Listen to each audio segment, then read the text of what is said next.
So I think we're going to kind of just get started. My name is Nathan Jager, Marketing Manager here at EchoStore. Just going to play the host for us on this call for presenters. We have from EchoStore, Derek Grant, who's our VP of Technical Strategy. He came over from Dell and was very focused on PowerStore over at Dell. So, we have from an EchoStore side, one of the best resources, with PowerStore outside of Dell EMC that is available. And then from the Dell side, we have Casey Funk. He's a 16-year Dell EMC veteran who served in a variety of enterprise and global roles. Currently, he runs global strategy for Dell's storage platforms and solutions team. So just so everybody knows, we are recording this session. Okay, so we will post that online and send that out to you in an email so you can share with your teams as you'd like. So expect that over either Friday or Monday with the recording. So I think without further ado, I'm going to pass this over to Casey and we'll get started. Hey, thanks, Nathan. Appreciate it. Appreciate the time today. Great to meet all of you virtually. Excited to share a little bit about PowerStore. I think I have about 20-ish minutes of content to go through just to bring you up to speed on the context of the PowerStore launch, some of its compelling attributes, we'll call it, and then I'll throw it over to Derek and we can get into a demo, a detailed technical demo, which I think will be really helpful. So we launched PowerStore in May, and it had been years in the making. Some of you guys might be familiar with the process by which we brought it to market. We understood, based on the new requirements of mid-tier platforms, the workload and application requirements being thrown at it, cloud applicability and flexibility, that we needed to bring an entirely new platform to market. This is not a hardware-software upgrade of an existing platform. This is an entirely new platform built from the ground up to serve next-gen requirements. Thousands of person months in development and a beta process the likes of which I've never seen. When we brought this and launched this in May and brought it to market, it was absolutely bulletproof and field ready, and it's gone very, very well in the past, call it 6 months. I'm going to go through PowerStore in three sort of tenets. It's data centricity, its intelligence, and its adaptability, and we'll talk about its attributes associated to each of those. But before I do, and some of you might have seen the press when we launched PowerStore, it was really unprecedented for us, the positive feedback that we got from the analyst community and the market. Probably the first of which was Chris Meller. If you folks have been around, Chris is hard on us. He never gives us the benefit of the doubt when we launch products or provide upgrades. He's always our strongest critic. And what you'll see here is his quote was, "This is the most important development in data storage hardware for many years, and PowerStore will be the benchmark for the rest of the storage array industry to compare, contrast, and compete with." Big words out of a guy who's very, very familiar with the market, specifically in the mid-range market. Why? There are some very unique capabilities of this platform, like apps on, like its scale up and scale out capabilities, and we're going to talk about that. We had a great write-up in CRN at the time. PowerStore is untouchable, and we actually just announced, we won the award for CRN's Tech Innovator Award for 2020. So super excited about that. Really great feedback from the entire community. And again, why? I think it comes down to these three items that I mentioned earlier, and we'll talk a little bit about each of those. So let's talk about the data centricity first. First of all, PowerStore is a truly unified platform.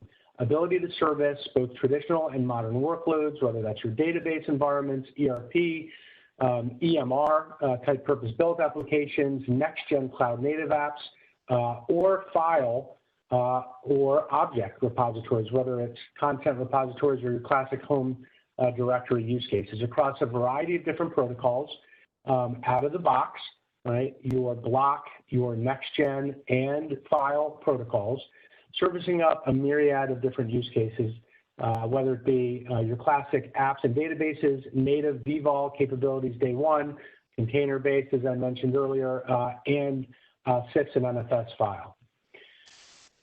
We optimized PowerStore for performance and availability. It is an active dual controller scale up plus scale out design. Active, very differentiated in the mid-tier space in the market, as you know, as we compete with many active passive controller designs, and one of the reasons why we knew we needed to start from scratch, and there's a whole bunch of benefits to that I'll get to. We can support SCM as a drive tier, not as a cache augmentation, but as a drive tier, as well as flash over NVMe day one. And this thing is 6 nines of availability. It is truly an enterprise class array in a mid-tier package. Based on our beefiest Unity XT box, this thing is 7 times faster with 3x lower latency than an 880F. So huge horsepower in this array. And the benefit of scale up plus scale out are many. We'll talk about that as we talk about some of the functional capabilities, but at its essence, PowerStore is made up of a dual controller, active controller, right, with 4 trays of drives that within one appliance can scale to about 2.8 petabytes of effective capacity. So we scale up within that first appliance, and then we can scale out to 4 additional appliances in the cluster, 8 active controllers, right, 16 trays of drives for a total of over 11 petabytes of effective capacity. We will never run out of compute, nor will we run out of storage capacity for, you know, the majority of data center use cases and application use cases. It would be very difficult for us to scale this thing out to its extent. We can also mix and match model types. So PowerStore comes to market with a variety of variants, from the PowerStore 1000 to the 9000. Architecturally, they are the exact same. The only difference is the CPU clock speed, the memory, right, and the controller build. So what we can do is we can start to bring in different flavors of PowerStore based on different use cases within the same cluster, right, managed as one node of compute and storage. So whether it be a 5,000 for your Oracle environment, an entry-level 1,000 for your high-capacity, low-entry scalable storage, or an ultra-high performance workload or application that we would want to leverage storage class memory in totality, we can mix and match the cluster. As I mentioned earlier, it's a lot faster than Unity XT. We also had Principles Technologies run some non-biased third-party benchmarks, and we saw a massive improvement based on the dual controller mid-range platforms in the market. 3x the data reduction associated to this vendor, which just so happens to be Orange, 53% more IOPS, 125% the bandwidth at half the latency, and most importantly, from a management and operations point of view, 5x faster provisioning and the ability to bring capacity to our end users. We can call out the competitor here. This is a comparative size HP Primera box, and again, 3x the data reduction, over 200% more IOPS, significantly increased bandwidth at 72% lower latency. So when we're going up against the mid-tier platforms in the market, we're seeing massive performance gains. But we know it's not all about performance. It's all about data services. It's all about usability and functionality. So out of the box, no assessment required, right? Unless you're encrypting at the host or using rich media files, we're giving 4-to-1 guaranteed data reduction out of the box. In many cases, based on the workload, we're seeing as much as 20-to-1 data reduction, specifically associated to compression and deduplication. This does not include thin or snaps. So as I mentioned, this is enterprise storage in a mid-range package, right? You've got active data paths. You've got no single point of failure within the array. We've got non-disruptive capacity expansions and hardware and software upgrades that I'll talk about. Complete resiliency with redundant components from the front end all the way back to dual-ported industry standard NVMe drives, and great new local protection features like dynamic RAID. We also offer native replication and protection and out-of-the-box interoperability with EMC's PowerProtect data protection suite. Again, 6 nines availability out of this box. So that's the data centricity. Let's talk about the intelligence. First of all, we understand that we've got to do more with less. We're not getting any more resources in the IT operations organization. So we built PowerStore with a rich set of APIs that can be used to automate and drive significant efficiencies in the management of this array. We offer native integration with VMware through VCF integration, VRO, VRA. We have an open containers plugin. We offer out-of-the-box Ansible workloads and workflows, and an open REST API for you to plug into any automation frameworks that you have. We're obviously able to deploy resources in seconds versus days based on the framework, and more importantly, we eliminate the manual steps of standing up and provisioning an array. We know that unplanned outages, more often than not, are caused by human intervention and failure versus the actual issue with the hardware software itself. And it's a truly autonomous appliance, and Derek might be able to show you some of this during the demo. Once we stand up a appliance in the cluster, right, this 2-node 4-tray of drives appliance, right, we can scale up and then scale out. As I mentioned, when we drop the second appliance into the cluster, that second appliance is automatically discovered as a resource, and the system will start to look at capacity utilization across the cluster, and it will make data placement or movement recommendations to the administrator. The administrator can approve those recommendations, and then the data move will take place transparently in an automated fashion with no production or performance impact to the applications or workloads. So no longer does an admin have to plan out capacity balances across the cluster. It's all done in a completely automated fashion as long as the administrator approves those moves. We'll reduce staff time forced to rebalance the environment by 99%, of course, since we're not having to do anything manually anymore. In addition, we have native integration with Cloud IQ. I'm not sure if any of you are familiar with Cloud IQ, but Cloud IQ is our brand new HTML5 desktop plus mobile administrative console that provides functionality across Dell EMC's entire portfolio of storage arrays. And it allows us via predictive technology to understand if components within the application or in the array are looking like they're flagging and might fail, and will offer up the alerts that we should go and replace components before they fail. It will also provide proactive capacity utilization alerts, right? Based on the use of the array, your compute or storage capacity utilization, it looks like we'll need to upgrade either in the next 4 weeks, 6 weeks, 8 weeks to get ahead of these fire drill upgrades that sometimes we encounter. So if you haven't seen a demo of Cloud IQ, it's a really cool technology. Finally, PowerStore is adaptable, and this is really some of the most exciting technology and capability within PowerStore. There's a couple real game changers that enable this adaptability. First of all, PowerStore is a container-based architecture. The OS, PowerStore OS, runs in a container, right, on a VM. A container-based operating system has a bunch of different benefits. Number one, we can leverage code from across the Dell Technologies portfolio, right? And if there's a feature or capability that we'd like to deploy within PowerStore, we can plug and play instead of having to start from scratch and deliver or design and deliver code that's specific to PowerStore.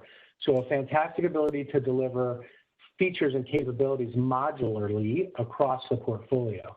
Number two, we can deploy those services, those capabilities, those functional components across a myriad of different platforms simultaneously. and it enables some really interesting future deployment models that I'm going to talk about in a sec. So the world's first containerized OS in the mid-range industry. So in a standard deployment, we run PowerStore OS and serve up the capacity to our applications and workloads up through the SAN fabric in a completely traditional manner. However, running the OS as a container also offers us the ability, as I mentioned, to run within a VM and encapsulate the OS within a VM. So we're able to deploy something called apps on, and you saw that referred to in the analyst comments earlier in the presentation.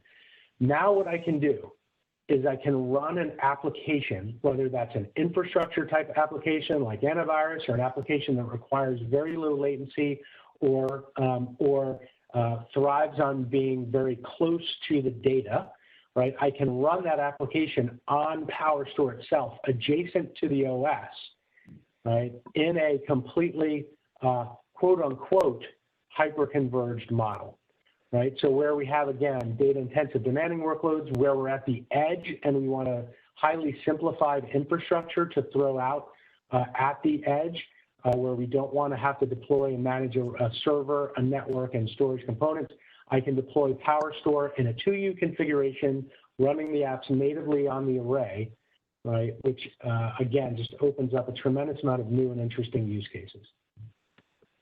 So let's look at some options, right? So, again, we could run applications on PowerStore itself out at the edge using significantly less rack space and massive ease from an administrative point of view.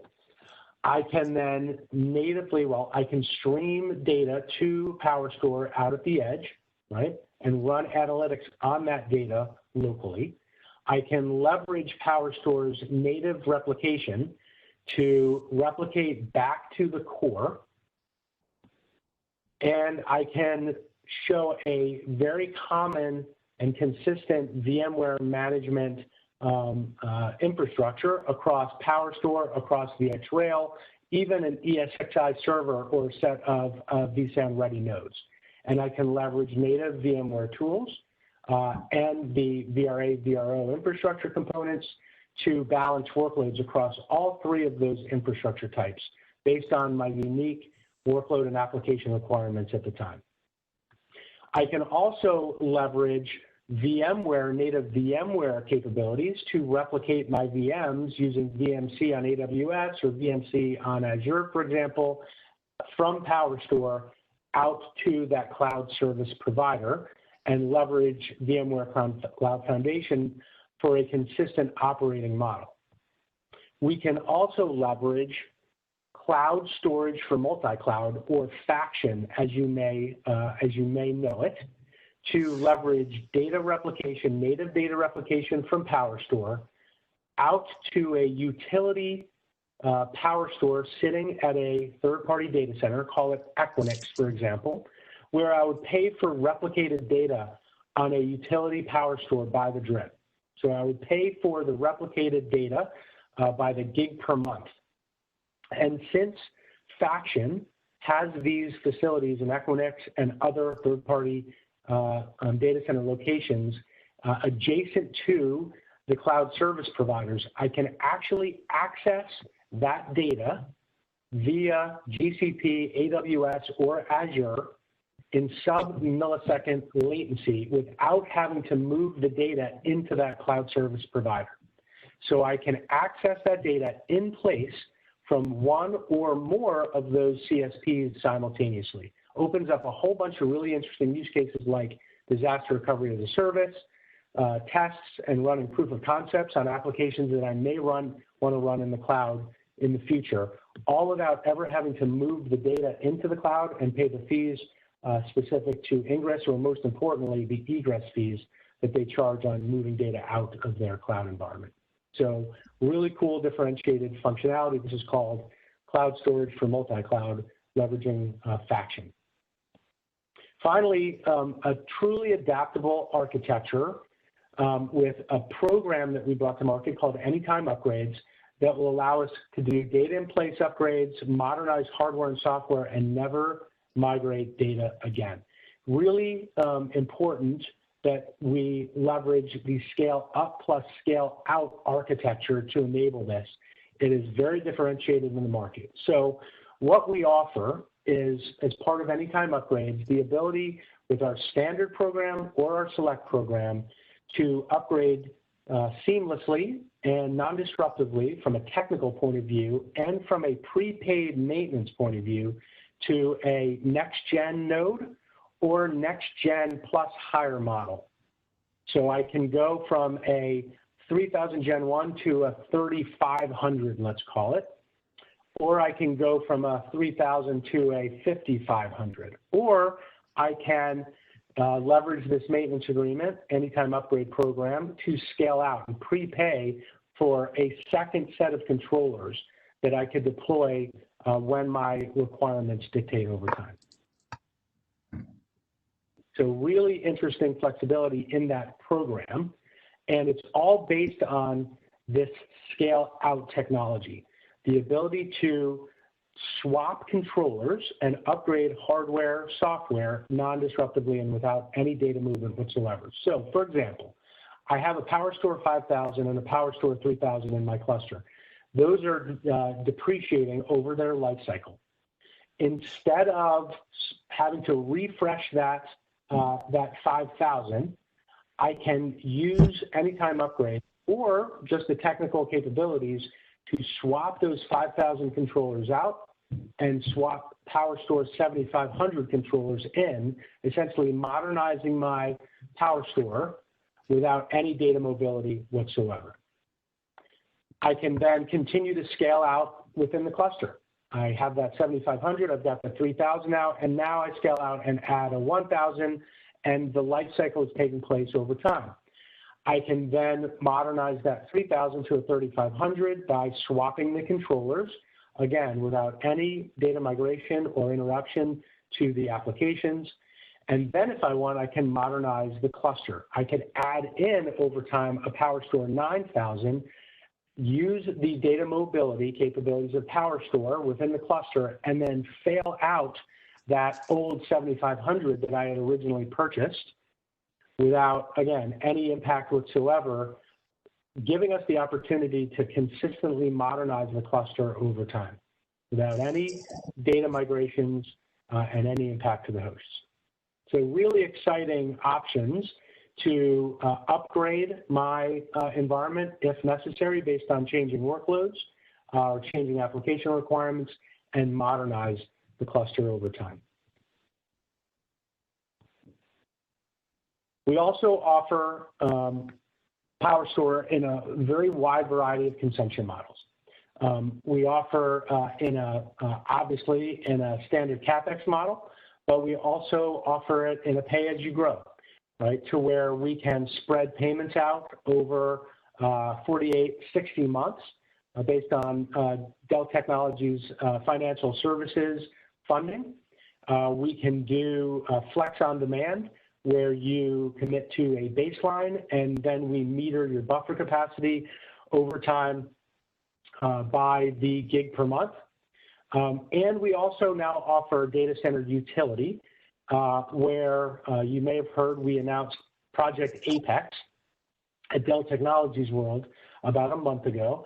PowerStore will be the underlying infrastructure for the first release of our block power Project Apex service, where you will pay truly based on a gig per month consumed from 0 to infinity. So really exciting, unique consumption models to address some of the financial issues and unpredictability that exist in the market today. So again, PowerStore data-centric, intelligent, and adaptable, a real game changer in the mid-range space with some truly unique and competitively differentiated capabilities, all priced as the most aggressive mid-range platform in the market as well. I think you'll be really pleasantly surprised with the cost per effective gig that we're able to drive out of this, based on the fact that we're leveraging for the first time from end to end the Dell Technologies supply chain and a truly commoditized infrastructure strategy. So That's what I had today. Hopefully that was helpful. Derek, anything that I missed, buddy?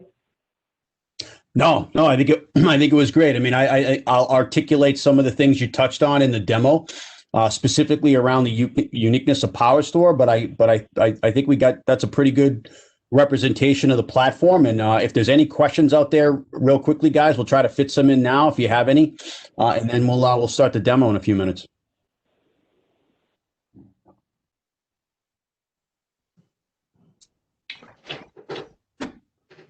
All right. Nathan, do we have anything from the chat or Q&A?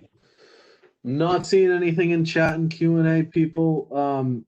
I did put in chat. Feel free to put any questions, chat, Q&A.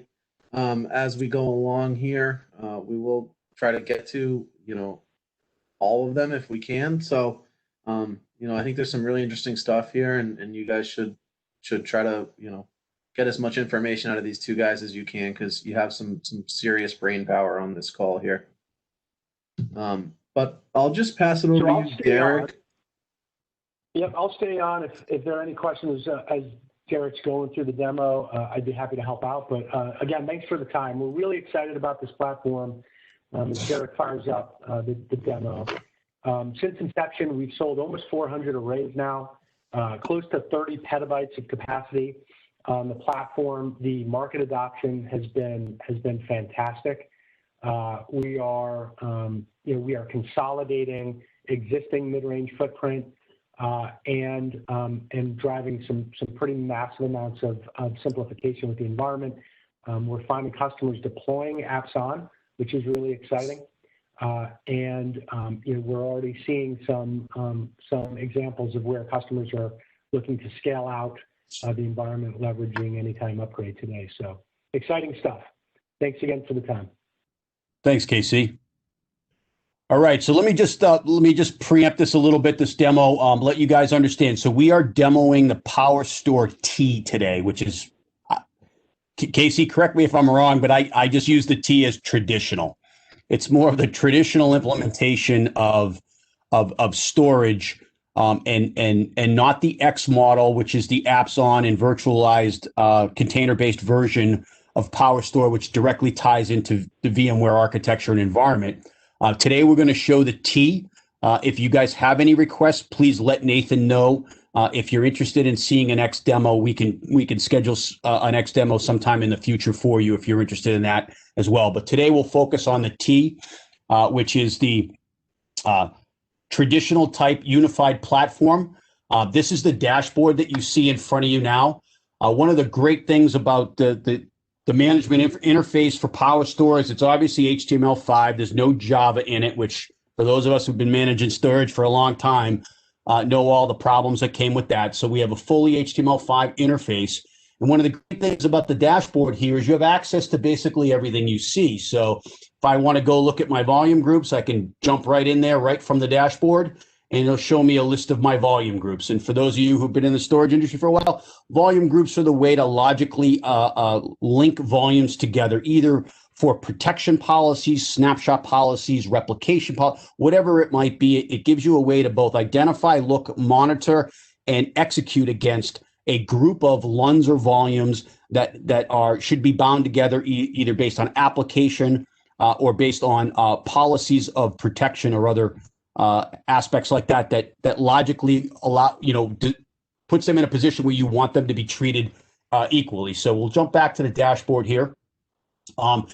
What I'll do is I have a couple interfaces that we're going to use based on what I want to show you, and that's really about the infrastructure capabilities based on the lab units that we have. So the first one I'll start with is here, and we'll go through the process of building a simple volume and a protection policy, and I'll show you how easy that is. So we'll start with the protection policy. It's the easiest thing to apply first. And I already have some built in here that I'll use for another aspect of the demo. But if we go in here to the protection policy, and don't worry about the names are just for me so I can delete them later. And I know which ones to get rid of after the demo. So this should be a protection policy 2. Obviously my initials. I'm going to create a set of snapshot rules. So I'm going to put this in like this. snapshot rule 2 DG. We'll go in here and we'll set this at 5 minutes. I won't worry about how long we keep it. You know, these are all configurable, but you can set days, times, your frequency, your deletion, your retention frequency, or time window. So we'll create that inside the protection policy. We also create a replication rule.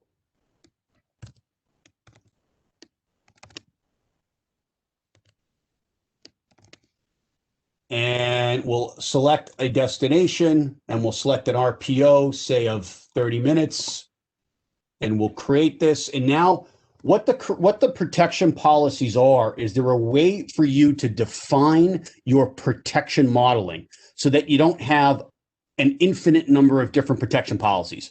You can either do it by application, by data type, whatever the criteria that you build in your organization for this. But if you say that your RPO, RTO needs to be this, both on local copies as well as remote copies, then you define a protection policy to align with that.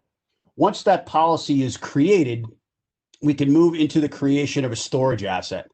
So typically I'll start with a volume group because again, we talked about volume groups a little bit earlier where they're a consolidation of like items within a thing. So in this case, we'll use a database application as an example. So I'm going to create a new volume group for my databases, and I'm going to learn how to type while I'm here. And so we're going to call it VG2 DG. And then in my volume group, I can now select the protection policy I just created. So any volume I stick in this volume group will inherit that protection policy by default. And it will immediately and automatically create the relationship with the target. And I'll show you this in a later part of the demo where I actually have two disparate systems. This imaginary system I have in the policy group here is just to show you the creation. There isn't actually a real target at the other end. It's just a virtual target. So I can't actually show the replication, but I do have that set up in one of the other tabs, and I'll show you that when we get to it. So I create my volume group. And now I can go in and create some volumes to add to that volume group.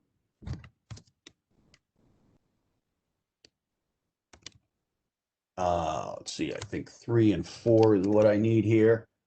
And I'm going to create a 1 terabyte volume for the logs, let's say. And I'm going to associate it with the volume group that I already created, which is called VG2. I'm going to hit select. I'm going to say this has a high performance policy. Right? I don't want any limiting factors in the QoS in the system. I also have the ability to accept placement here. And this is where this is important. This is some of the intelligence Casey was talking about in the presentation. I can let the system decide. So one of the unique attributes to PowerStore that differentiates it strongly against the competition in the industry at the mid-tier is its intelligence based on its machine learning and analytics capability. It constantly monitors both capacity utilization, future capacity growth, CPU and memory utilization, overall storage controller impact, and it will predetermine where the best location is for this. Now, Casey showed you a bunch of scenarios where you could have a cluster that had very disparate appliances in it, anything from a 1,000 to a 9,000. So auto may not always be the option that you want, but if you do have a cluster that has very standard appliances in it, say it's a 4 appliance system with all 3,000s in it, then you just, in that scenario, you may not really care and you just want the optimal location. This will determine it for you and it will put those LUNs in there. It is also bound by the volume group and protection policy attributes. So it will never stick one LUN in one place and another LUN in another if they're bound in a volume group and bound by a protection group. So it eliminates a lot of the human error that could happen during these processes. In a scenario where you have disparate appliances, maybe you have a 1,000, a 3,000, and a 9,000, and you want Oracle to be on the fastest box, in that scenario, you would specifically spell out or pick the appliance you want it to go there, just to ensure that it lands where your predefined architecture says it should. And that's really about that disparity and capability in the individual appliances. In this case, I'm just going to let it auto, and then I will come on here and I can select a host. That's fine. Tells me I'm already protected. I'm going to select this ESX host. I'm going to hit next. And this will create the volume, map the volume, join the volume to the host group, and assign it to the protection policy, all in one process. So I'll go through here again. I'll go through the same process real quick.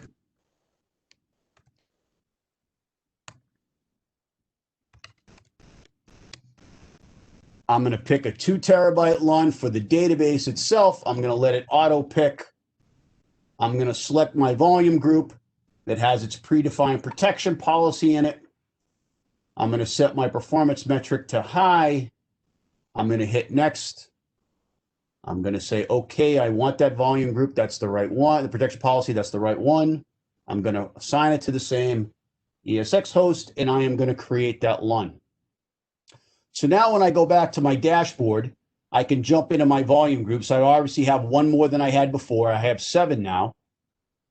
And when I step into those volume groups here, you'll now be able to look in and see the protection policy assigned to it. All right, with the snapshot rules. And then you have the volumes. You can see all those, the WWNs, the protection policy assigned, the provision to logical used, both set for a high performance policy. All that done, all utilizing the intelligence in the box such that when I look at the appliances that these volumes I just created, which I didn't put in my watch list. So let's just go to volumes. So let me pull this up really quickly. And PS4 volume. I'll go back into the individual volume level, and then you'll start seeing historical data if I had IO and things running. But now you can look at the individual performance metrics. You can change the charts, and I have a better one that actually has data in the charts, which I'll show you in a little while when we get to the kind of monitoring step on it. But that's the simplicity that Casey talked about. And then we can look at the hardware also, which I find this to be a pretty interesting view. You can get down to the port level here. You can see the ports that are lit up, the ports that are unused. So you have a significant amount of data capability and access into the systems. You can get into a layout and look at the individual performance metrics of each individual appliance within the system. You can look into the hardware layer of that appliance. You can see the drives, the ones that are used. You can pull up specs on the individual drive state, whether it's healthy or not, whether it's encrypted, whether it's not. You can pull out a rear view of the hardware. So you have a remote access look at all the hardware. If we had failure events, the other thing that gives you is if you have remote data centers where you are sending in support people without your people on site being there, you can also, through this, identify ports or physical things that are in a failed state or in a replacement state. You can identify those and you can see them visually in these pictures, all the way to the internals. So if I have a motherboard, a DIMM, these can all be identified, shared with the support people. We'll talk about that process towards the end, so that we don't have, we can reduce a lot of the human error, because not only do we have the device number, part number, and serial number information, but now we have a physical view into where that is, what it is, and we can help identify and reduce human error issues that may happen during those potential hardware swap outs. Any questions with that, comments? All right, so I'm going to jump a little ahead just to stay here. I'm going to show you protection policies, but because this is a multi-appliance cluster, I'm going to show you how simple it is to move data. All right, so right now, my volume groups, and this is the one I want to pick. Actually, the better way to do it is from here. So if I select this volume group and I want to migrate, this is an internal migration. This is the scenario where Casey showed you where I want to maybe move my Oracle databases from a 7,500 to a 9,000. And so my available, this is going to take a couple clicks, guys, because I don't really have control over sliding the view. But my new target for this is going to be the second appliance in the system, which is appliance 2. So currently, my volume groups, that volume group I created is on appliance 1, and I want to move it to appliance 2. So I select the volume group. I go back, I hit migrate. I select my target, which is appliance 2. There is a information here, right here, which is critical this. The thing to understand, and just so we don't misrepresent here, guys, this capability does require more modern operating systems, modern versions of VMware, modern versions of Windows and Linux, because of the multipathing enhancements that have happened in those operating systems over the last 4 or 5 years.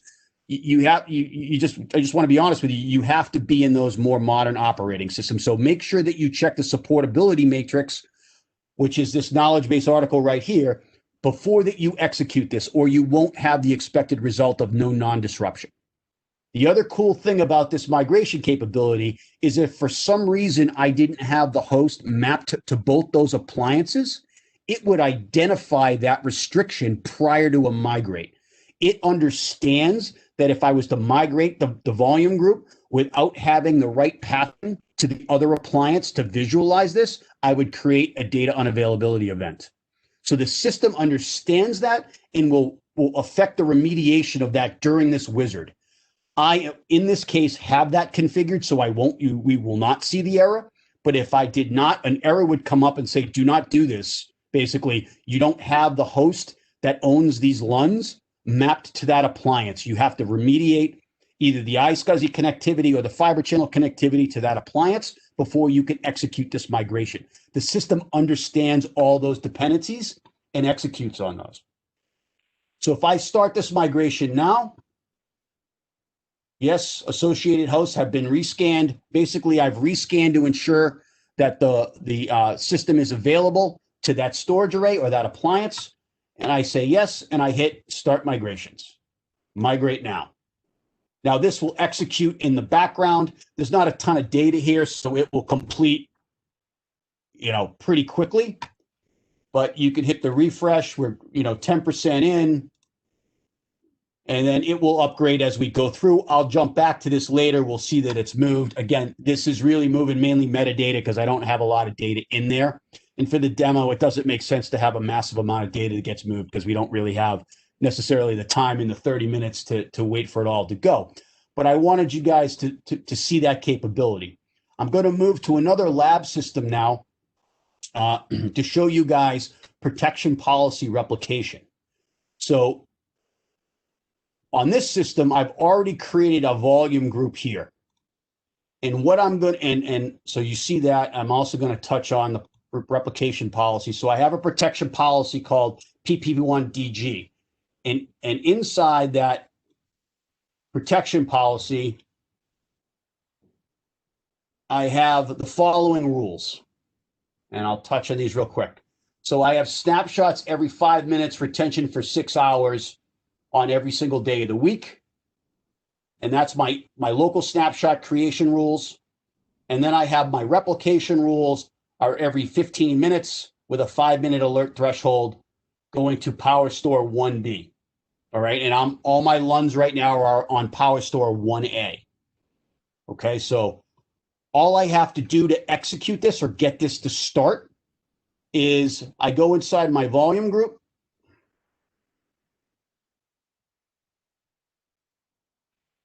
I go to protection policies, which I don't have any assigned. I assign my protection policy to my PSO4 PP1DG. I hit apply.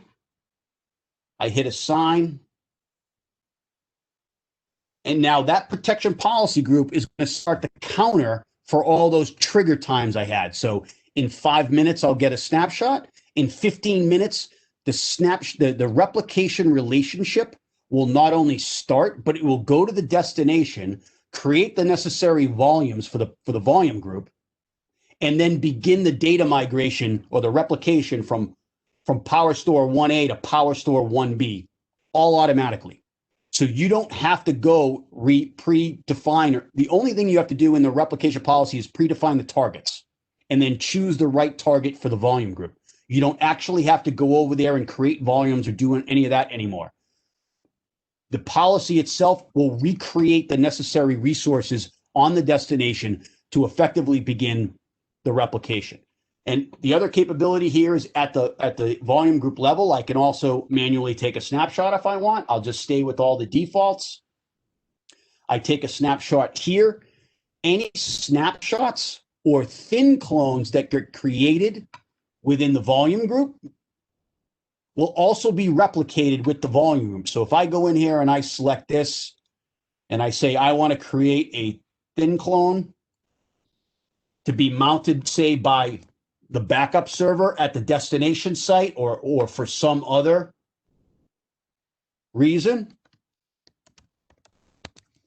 I can do that. I want it to fall in the same protection policy that I chose for the volume group, and I hit clone. So I can do all of these things. And then when I go back and I look at the remote systems real quick, this is my PowerStore B. I'll have to keep hitting this refresh until the events take place. So we'll go back and look at this towards the end. So that is how you set up data protection. It's no longer based on individual attributes. Like I'm going to create X number of snapshots on here. It's all policy based.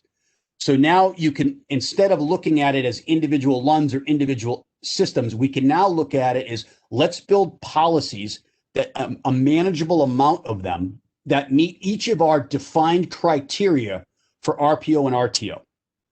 So if I have critical apps, they probably get the most extensive or intensive protection policy. If I have medium tier apps, and when I say medium tier, it means that your recover point objectives and your recover time objectives are less than those critical apps. I then set a policy that maybe isn't as aggressive as I would for those premium apps. And I can have, diamond, platinum, gold, silver, and bronze as my policies. And then I can stick individual volumes or volume groups, assign each of those to those policies. And I always expect, unless there are events that disrupt it, to get those RPOs and RTOs once those policies have been defined for those objects. Any questions, or does that not make sense to anybody? I'll open it up for questions as we wait to see some of the results here.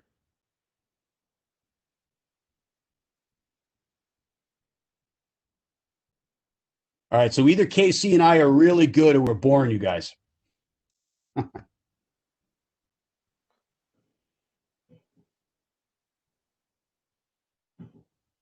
All right, I'll assume we're good, I guess. So let's see if we get the refresh here. Probably got another 4 minutes before that will come up. I'll jump back to the other demo real quick, and we'll talk about a little bit of monitoring while we wait for that to happen. So monitoring, standard monitoring, you have alerts, events, and jobs. You have action items you can execute with them. You select them. Some of these are just acknowledged, get them off the sheet so you don't have a plethora of events or alerts that aren't critical or interesting to your day-to-day management. All pretty standard. We tried to focus this lab today on the things that make the platform unique. One of the other things that I can't show, but is also important, is the ability to do external migrations. And what does that mean? We have the capability with a number of the Dell platforms, Unity, SC, Extreme.io, and check my timing, KC. I don't know if the Extreme.io one's out yet. Did that release come out yet? Or are we waiting a couple more weeks? I know it falls under the service pack that's supposed to come out now, but it's either here or it'll be out, during this quarter. But the migrations actions allow us to take targeted systems, which we don't have any scanned or in here, like Unity, like SC, and I can move LUNs from those onto PowerStore. Okay, this is a capability with flexibility that we really haven't had in any of our platforms. The ability to take LUNs from other systems is relatively unique in the industry. So we can help you migrate off of maybe those older technologies onto this with little to no disruption. There's factors that play in that movement that are a lot more individual operating system and firmware versions, and The criteria for that is a lot more stringent than an internal move. But in a lot of those cases, especially with modern operating systems, we can move those LUNs with little to no disruption. All right. And that's key because it'll shrink your time to move off of those potentially older or aging assets onto this new platform from, months and months down to hopefully weeks, weeks to months versus months to years kind of thing. So, another great aspect of this, if I want to, one of the ones that I would use a lot is, come on, when we get into the volume groups and you want to add to the watch list on a volume group, gets that on the dashboard page. So right here. So you see it. So you can put your most critical apps that you can get a quick view of their capacity, their IOPS, their bandwidth, and their latency constantly within the dashboard. So it lends itself to a higher level of monitoring, a more specified level of monitoring. And then if I want to go into the individual groups themselves, I can dive into them and I can get into some real deep level performance monitoring. And the better one to really probably show this on is one that actually has an active system. So with real data happening on it. Oh, there's nothing in the watch list, so I'll just pick a volume group. Let me pick one of the others with his actual IO running. Give me a second. Let's try this one. There we go. And I want to get into. There's no. Hold on.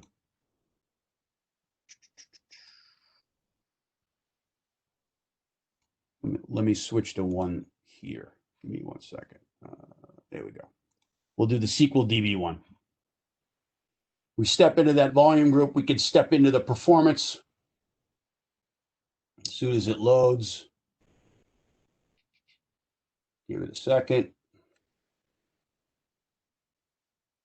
Now, some of the cool things you can do here is we can change the category sizes. So we can get rid of bandwidth.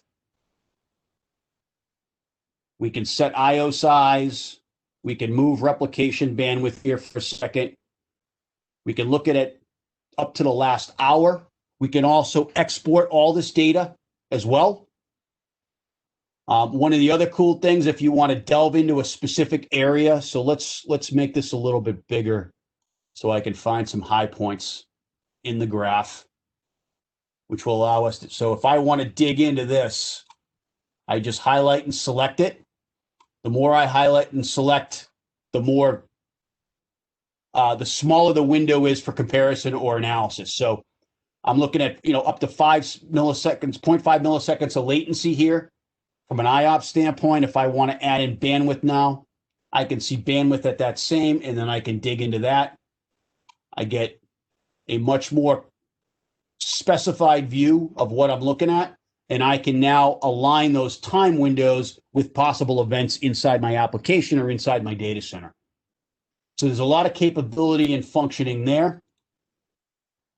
Inside, like I said, inside each of the attributes or objects that we manage inside the system, each of them, or the concept of the dashboard, from the dashboard flows into each of these objects. So I get the similar view, the consistent view. And one of the other great things about it is I don't spend a lot of time hunting around for how to get to things or how to access things. Each of the relative pieces of a particular object, whether it be a volume or a volume group or a protection group, all of its elements that have a relationship with that are accessible from each one of their individual views. So that makes this tool, the management tool, functionality much easier to go through, much quicker to learn. There are 5 or 6 different ways to get to everything based on where you start, but you don't have to have one particular way to get to anything. Like I said, the relationships are all associative in each of the dashboard levels of each of the objects. So I'm going to jump back and see if my migration finished. On this one, let's go to, protection groups, remote systems. Let's see if we got anything. All right. Let's look at the volume groups.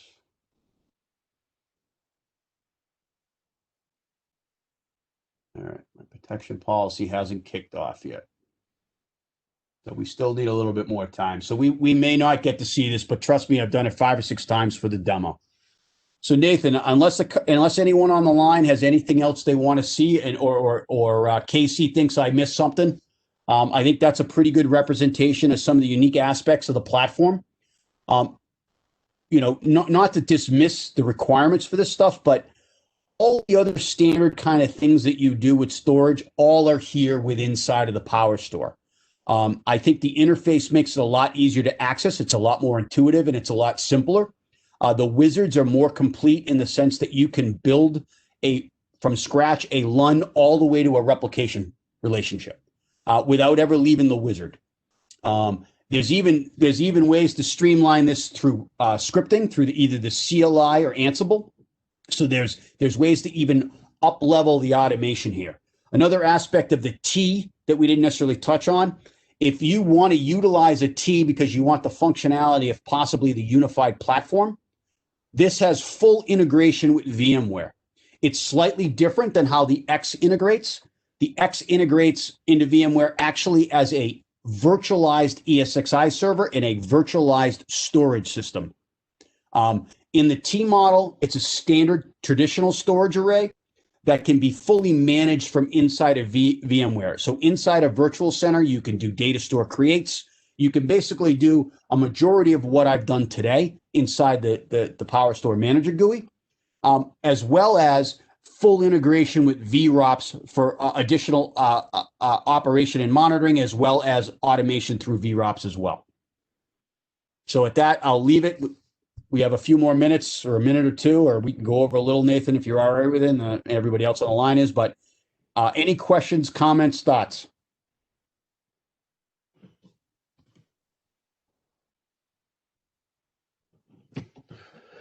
All right. We'll see if we get something trickling in here, but just wanted to thank everybody for taking their time. Special thanks to Derek and KC.